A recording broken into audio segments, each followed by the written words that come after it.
Le cinéma britannique, des suspens made by Hitchcock et des comédies sociales sur les exclus. Oui, mais ce n'est pas tout. Savez-vous à qui la reine Elisabeth doit d'avoir commencé sur le tard une carrière d'actrice?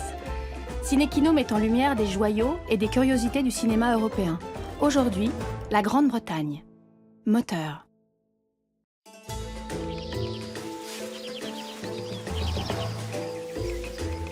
Une personnalité. As the countdown begins to the 21st century, it's good to know there is still one number you can always count on.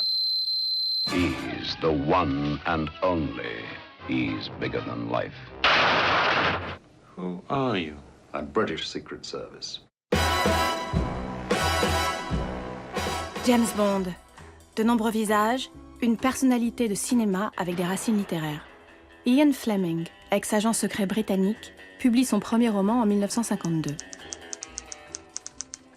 I can say it's 90% from personal experience, really. I wouldn't say the espionage detail is, because although I worked in naval intelligence during the war and got mixed up in a lot of shenanigans, of course, if I started sticking too close to the espionage, true espionage work of today, I should be in trouble with the Official Secrets Act in England.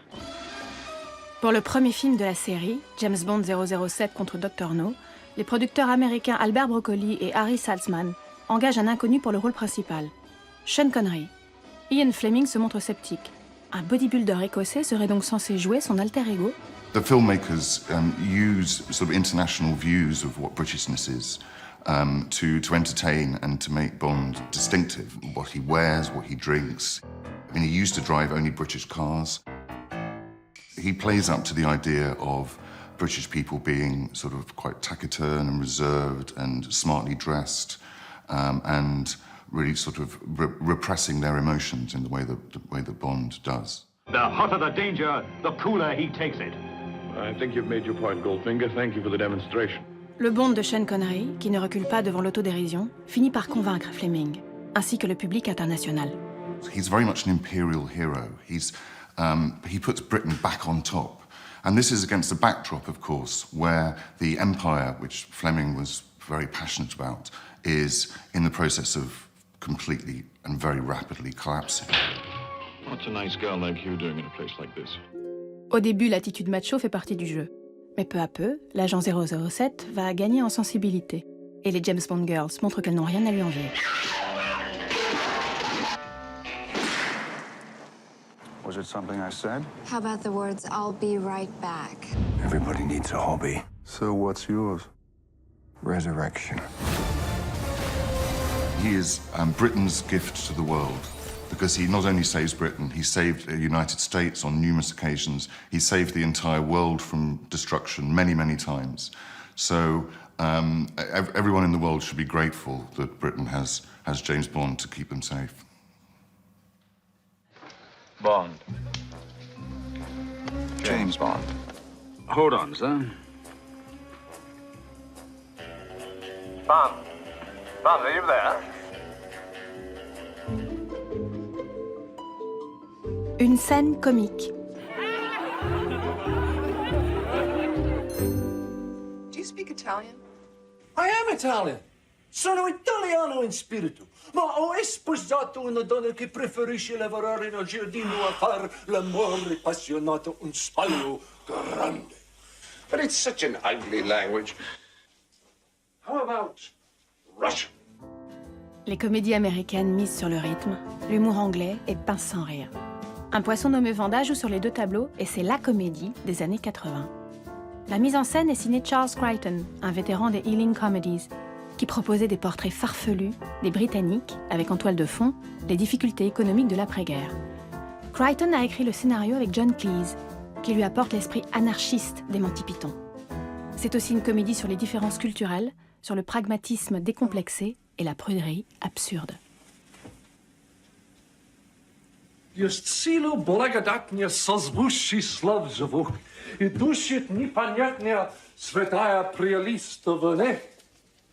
И души, как бремя скатится, сомнения далеко, и верится, и плачется, и так Les cons, les...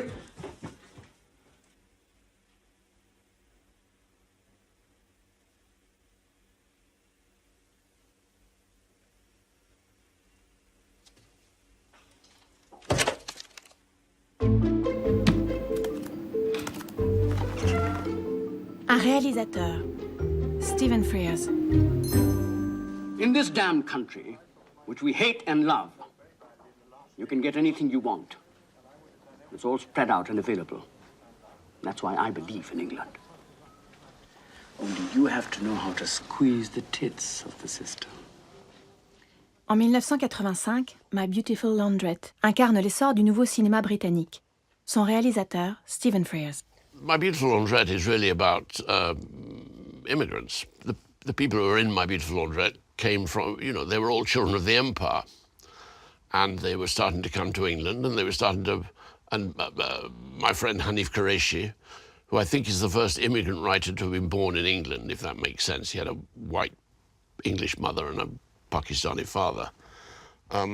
He started writing about his predicament, which was to be of mixed race, and to be at school in England as racism developed. Tendre, bizarre, provoquant, avec ce film, Daniel Day-Lewis devient une star. My Beautiful Laundrette parle du racisme, de l'homophobie et du néo-capitalisme. 1, 2, 3, action! Frears tourne aux États-Unis sans se considérer comme un réalisateur d'Hollywood. En 1989, il remporte 3 Oscars avec Les Liaisons dangereuses. The High-Low Country lui vaut l'Ours d'argent au Festival de Berlin en 1999. Et il continue à s'intéresser aux joutes politiques dans son pays natal. En 1997, Tony Blair remporte les élections et devient Premier ministre. Cette nouvelle époque, avec ses contradictions, appelle également des commentaires cinématographiques. I was sent a script about how Tony Blair became leader of the Labour Party, which I made, which I said, oh, this is wonderful, this is really good. And I made that, and it was very, very successful. And then they came and said, would you be interested in another film about Tony Blair, about the events of the week of Diana's death, and with the Queen as a character, and possibly with Helen playing the Queen. And Helen and I met, and I said, well, she'd be fantastic. Your Majesty, my party has won the election, and so I come now to ask your permission to form a government. No, Mr. Blair. Mr. Blair, I asked the question. The duty falls upon me as your sovereign to invite you to become Prime Minister and to form a government in my name. If you agree, the custom is to say yes. Yes.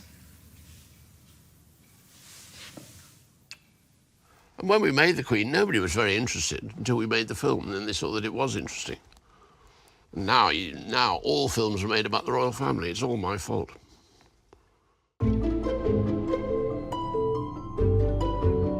Un lieu, le Royal Albert Hall. We wanted to take you behind the scenes for a moment to show you how we make our films. The friendly cooperation of many, many people is needed to bring you these stories. Prop men, makeup men, electricians, cameramen. All part of a team. I'm very proud of them, and they in turn... You know, I sometimes consider getting out of this business. Le maître du suspense est-il bien sérieux lorsqu'il nous menace d'arrêter le métier? En 1956, Alfred Hitchcock tourne L'homme qui en savait trop, un film en couleur. 22 ans auparavant, il avait déjà filmé le même sujet, mais en noir et blanc et avec Peter Lorre dans le rôle du chef des conjurés. L'intrigue des 2 versions de L'homme qui en savait trop se déroule au Royal Albert Hall. Cette salle peut accueillir jusqu'à 9500 spectateurs. On y propose des concerts, des événements sportifs et aussi des projections de films. Hitchcock est lui-même un familier des lieux. À l'âge de 5 ans, il y venait régulièrement avec ses parents pour assister aux concerts du dimanche et plus tard à des matchs de boxe. Dans L'homme qui en savait trop, une certaine loge joue un rôle essentiel, celle dans laquelle la reine en personne assiste au spectacle. Chez Hitchcock, c'est là qu'est assise la victime de l'attentat. Interrogé sur les différences entre les 2 versions, Hitchcock disait que la première avait été tournée par un amateur doué, la deuxième par un professionnel. Par deux fois, nous voyons une mère angoissée à la suite du rapt de son enfant et soudain confrontée à la possibilité d'empêcher un attentat. Edna Best, en 1934, Doris Day, en 1956, sont placées devant un choix cornélien. Se taire ou intervenir. Elles sont littéralement déchirées.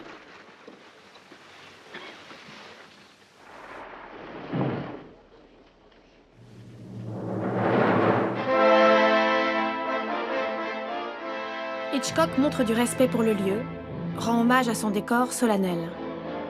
L'attentat et le concert progressent en parallèle vers leur point culminant. Le coup de cymbale et le coup de feu doivent tomber en même temps pour que s'accomplisse la composition et le drame. Jusqu'à ce que la musique et le complot soient séparés l'un de l'autre par une perturbation salvatrice.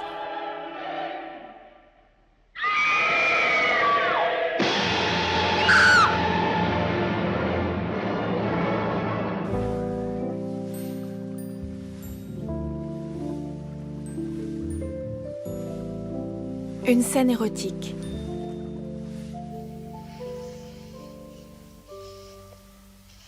Un couple se déshabille, s'habille, s'aime, se prépare pour une réception.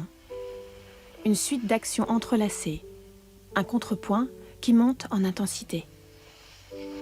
Cette scène de « Ne vous retournez pas » n'était pas prévue dans le scénario originel.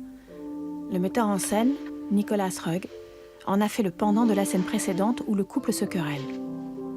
Par son montage, il montre l'étreinte amoureuse comme un moment passionné de réconciliation. Il crée ainsi l'une des scènes de sexe les plus commentées de l'histoire du cinéma.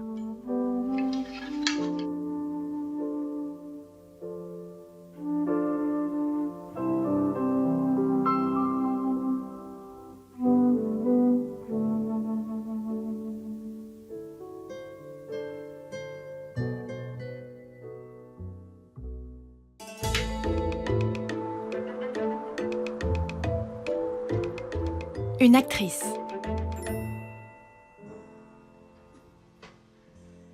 Tilda Swinton est à la fois la muse du cinéma indépendant britannique et une grande star. You see, I'm an extraterrestrial. Elle fait ses débuts à 26 ans dans Caravaggio, mise en scène par l'activiste et réalisateur indépendant Derek Jarman. C'est le prélude à une collaboration étroite et fructueuse. I worked with him for 9 years. We made 7 films, and we kind of dreamed them up around the kitchen table. And that was my beginning, and that's my end. I mean, that's sort of what I feel like I'm really interested in doing. Tilda Swinton partage avec Jarman une prédilection pour un cinéma excentrique et artificiel.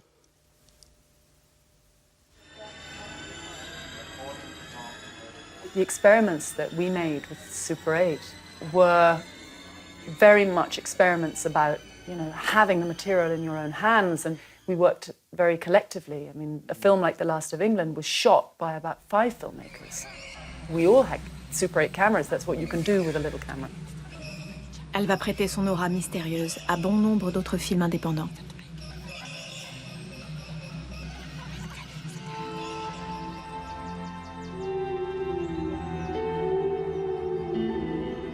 It's an art world that I came from, really. It's not industrial at all.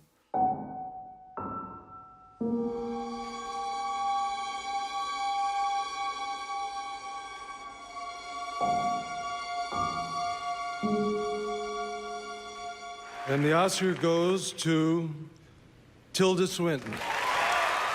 L'actrice décroche un Oscar en 2007 pour un rôle secondaire, celui de la juriste sans scrupules d'une grande entreprise dans le thriller hollywoodien Michael Clayton, aux côtés de George Clooney. Oh no.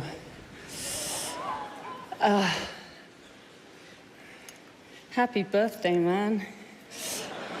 I have an American agent who is the spitting image of this. Really, truly, the same shape head and, it has to be said, the buttocks.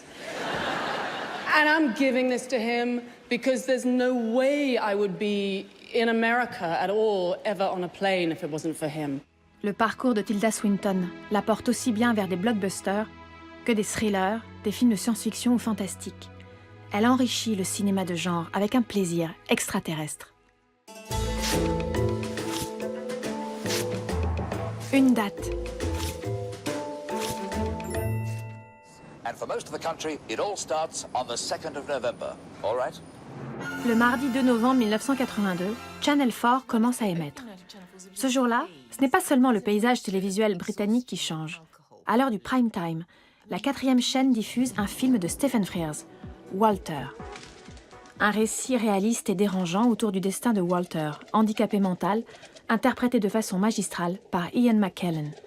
Voilà une soirée télévisée bien inhabituelle. Oh, hello. Le ton est donné. Channel 4 se veut différent. Walter est le signe avant-coureur d'un mouvement qui va profondément modifier la production cinématographique anglaise au cours des années suivantes. They didn't have any films. It was fantastic, so they had to give work to new people. And there was a fantastic generation of people working there. Derek Jarman, for instance, was around. Ken Loach, of course, was around. Neil Jordan was around. Some of the films were highly engaged, in a socially political kind of way. Some of them were highly abstract, like Peter Greenaway's, and some of them were kind of a bit more, visually obsessed, like mine. We made it as different and distinctive as we possibly could be. There was no point in being 2 points pinker or grayer or more purple than that. Why not be 20 points more, and really wake people up? Margaret Thatcher est Premier ministre depuis 3 ans. Elle est à la fois admirée et détestée dans cette Grande-Bretagne en plein bouleversement.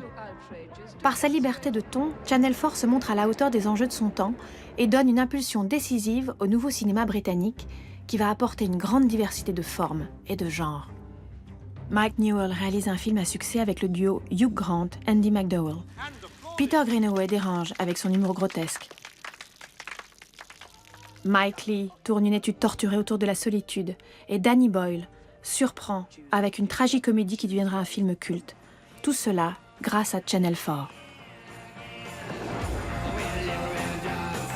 But why would I want to do a thing like that?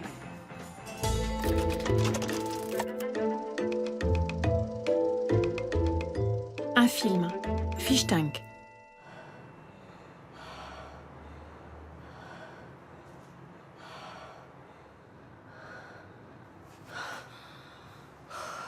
Mia est jeune, pleine d'énergie, et elle a la rage au ventre.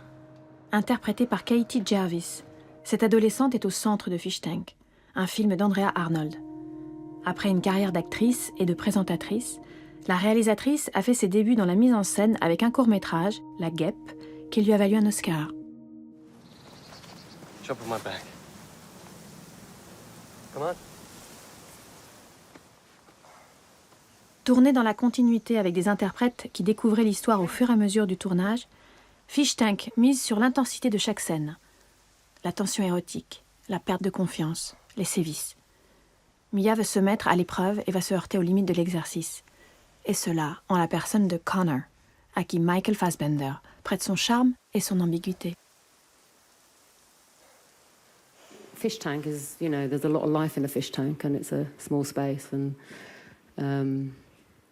I felt that kind of was a good metaphor for the film. So there is a fish tank in the film, but it has a hamster in it.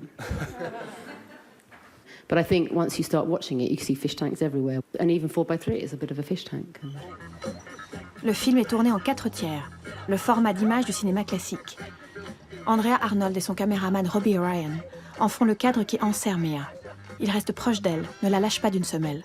Elle n'a pratiquement pas d'espace pour elle, pas de perspective.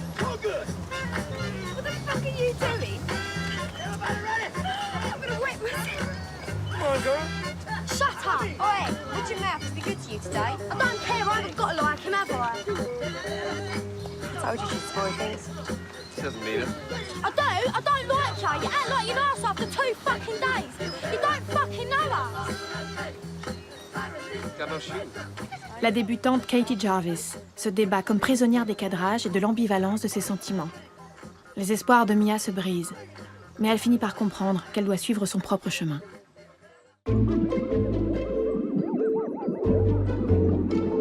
Un chiffre, 15. Un logo en forme de déclaration d'intention. Des films qui veulent toucher au cœur de la cible. Avec une belle assurance, ce générique témoigne d'une collaboration singulière dans l'histoire du cinéma, particulièrement fructueuse aussi. The Archers, ce sont Michael Powell et Emmerich Pressburger. À 15 reprises, entre 1942 et 1957, ce générique de début dira au public « Voici un film à part, un film des Archers ». Most refugees left Germany early in 1933 when Hitler came to power. I had nothing to fear from Hitler. At least I thought so. It took me 8 months to find out I was wrong. Rather a long time. Don't you think so? Please, I mean no offense, but you in England took 5 years. Right. Kevin MacDonald, metteur en scène couvert de prix, entre autres pour Le Dernier roi d'Écosse, est le petit-fils d'Emmerich Pressburger. I think they were operating in a register that was so completely different to the mainstream of British cinema. They were making these flamboyant, colourful, whether in colour film or not, but colourful films that were not realist in nature.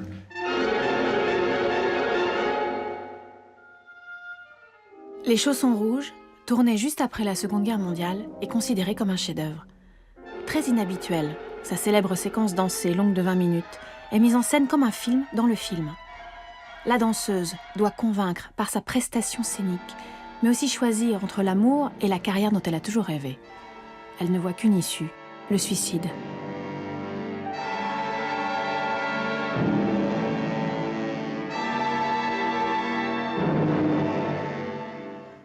Martin Scorsese s'est battu pour la restauration des films des Archers et a permis au duo Powell-Pressburger, longtemps oublié, de rencontrer une reconnaissance tardive. Leur manifeste peut se lire aujourd'hui comme un traité écrit par 2 précurseurs d'un cinéma d'auteur qui n'existait pas encore. The central idea of their manifesto was independence.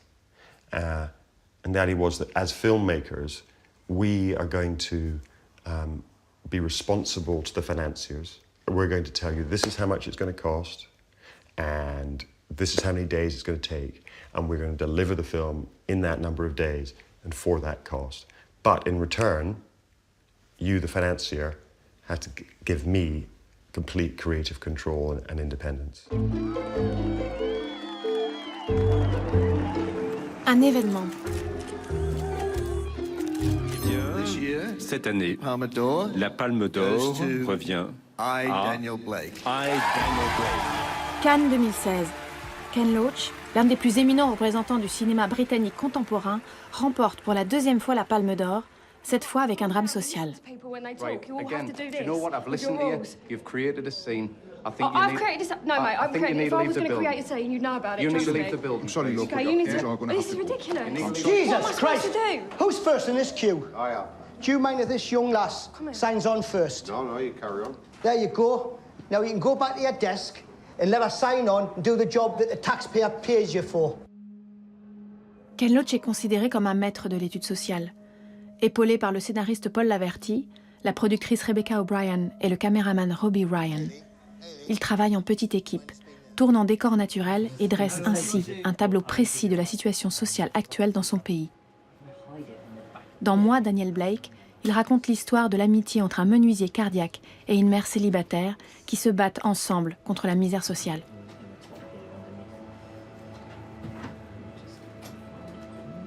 If you go around the country, you'll find the food banks in every city. You'll find people getting sanctioned all the time. I think it was the year before last, 1 million sanctions. And that means people's lives are thrown in chaos. And do you make these films to try and change Britain? No, you make the film to tell a story, to try and say, look, this is happening, this is how we're living, this is, what do you think? If you see the film and you accept that's happening, then what are we going to do about it? Depuis 2002, Rebecca O'Brien produit les films du cinéaste avec la société 16 Films. Where the film is good is that it says you're not the only one who's under this system. There are other people like you, and look, this example shows you. And I think that is the success of the film. It has actually spoken for people who didn't have a voice and realise they can actually there's no humiliation in speaking about how the state is treating you. Daniel Blake se rebiffe contre le temps d'attente sur le serveur vocal de l'Agence pour l'emploi et contre la société qui l'a mis sur une voie de garage. I can't believe it. I cannot believe it, man. What have you done? This is my new hobby. Shall I put out my CV? Did you stop even for a second to think about the consequences of what you've done here? All I know, mate, is if I didn't get my appeal date, I'll be here every day doing this. Unbelievable. Every day? Every day. There is a danger now of despair. And when there is so much despair, the people from the far right take advantage. And some of us who are old have remembered what that was like. So we must give a message of hope. We must say another world is possible and necessary.